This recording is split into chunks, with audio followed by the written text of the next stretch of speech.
held him the day he came into this world, and I'm gonna hold him the day he goes out. We got a chance to watch the movie yesterday and really enjoyed it. So congratulations on making a film that I think is going to resonate with a lot of people. I guess I want to start it off with it's the Fantastic Fest premiere tonight. How are you feeling ahead of that? Oh, I'm so excited. I mean, it's such an amazing festival, and to be able to show a horror movie with just like the biggest horror fans in the world, like that's it. I can't imagine a better place to premiere the movie. Yeah, me neither. I think it's a perfect fit, and the audience I think will be really receptive to it.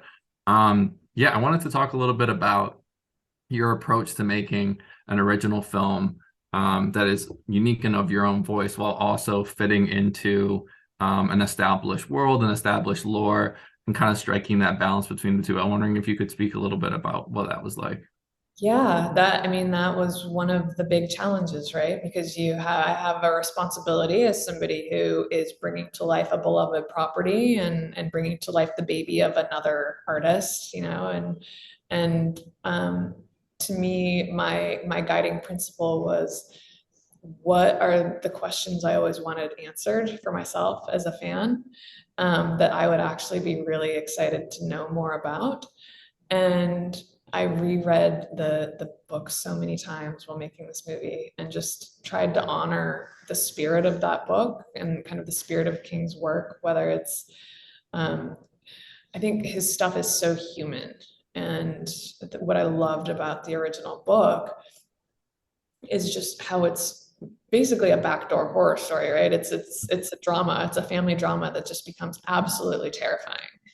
And that to me was the big responsibility in terms of being true to that, right? Like not just making a slasher fest kind of movie, but something that was really honored the spirit and intention of the original novel.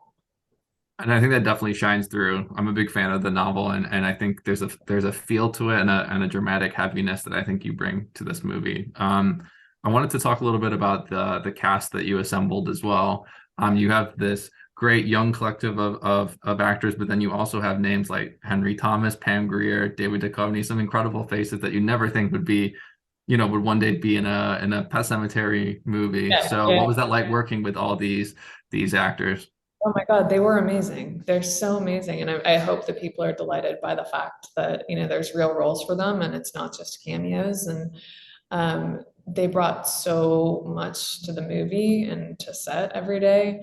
I wanted to go to Duchovny as my first choice for Bill because not just because he's a genre legend, but because of his role on Californication. I just knew he plays a father in such an emotional way. And when he read the script, who he is a father, very much connected to that element, and that's one of the reasons that he wanted to do this film. And I think that shines through in his performance. It's a slightly different side of him than we've seen in other roles, which I also loved. And Pam Grier was the same way. I do not know what about Marjorie like clicked in her brain, but she came to our first meeting with a million ideas. Like she had so many details of her character already figured out, the most delightful things. Like she's always eating beef jerky, and she gets up in the morning at 5 a.m. and waters the lawn, and she picks out worms from the grass. Like she had really been thinking about the texture of this character in detail. That's amazing, and shows, I guess, how much thoughtfulness went into not only your approach to the film, but to the actors too. Um, Obviously, you leaned into King's work as you spoke about, and the original novel that the story comes from.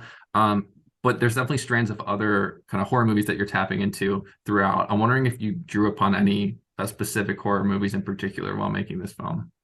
I didn't draw upon any specific ones. I think, we're obviously all a product of our anything we've seen and loved and viewed, but I did want it to feel a little bit larger than just like a Pet Sematary movie. I wanted it to feel like an ode to other King movies, to other King properties, have that DNA of like the coming of age story, that you see in something like Stand By Me or It. And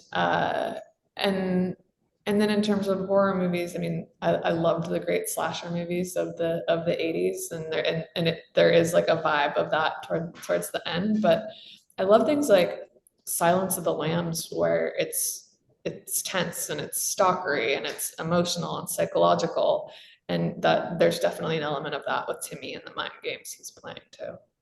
Yeah, definitely. There's that psychological horror there. I guess I wanted to ask you about Timmy in particular. So he comes back from the war in this film and is very scarred. And there's a lot of parallels I think that you're drawing between the kind of the fantastical horror that's going on, but also this like psychological horror, this psychological drama.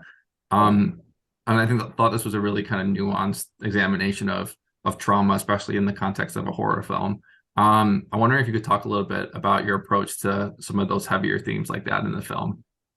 Yeah, and that was one of the reasons that I really wanted to do this movie. I felt like Timmy Baterman's character was just really provided that perfect lens point through which you could examine the themes of the original Pet Sematary, and to make this kind of not just kind of mindless zombie kill character, but somebody who felt sympathetic and you could see the boy that he used to be, and almost seems, he kind of comes in and out of himself. He's not totally gone at the beginning and is almost confused. And I I just wanted to make sure that he was somebody who felt like we could feel the stains of his humanity still there. Yeah, you definitely feel that. I thought his character was great, especially, the foundation is laid in that first scene, and seeing where he ends up is really interesting. I also wanted to talk about the fact that this is a period piece movie and a period piece horror film, which we don't get to see enough of, I don't think. Yeah. How did you approach making a film kind of set in the 1960s, making it kind of feel of that era, culturally relevant, things like that?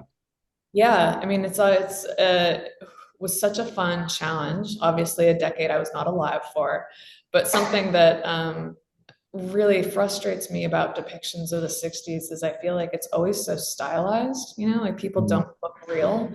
And one of the things that was important to me was that, yes, the clothes and the music and the everything is of the 60s, but that these still feel like real people.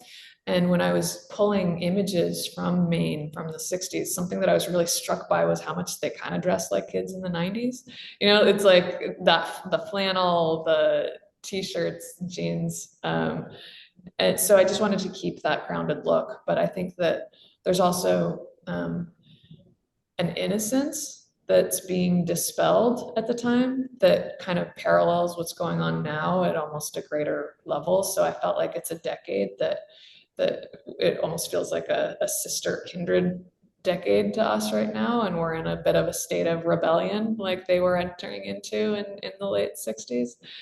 That was interesting, but the music I thought was particularly fun to pull from, and the songs that I put in there were songs I loved as a kid that my parents had introduced me to, and my mom in particular.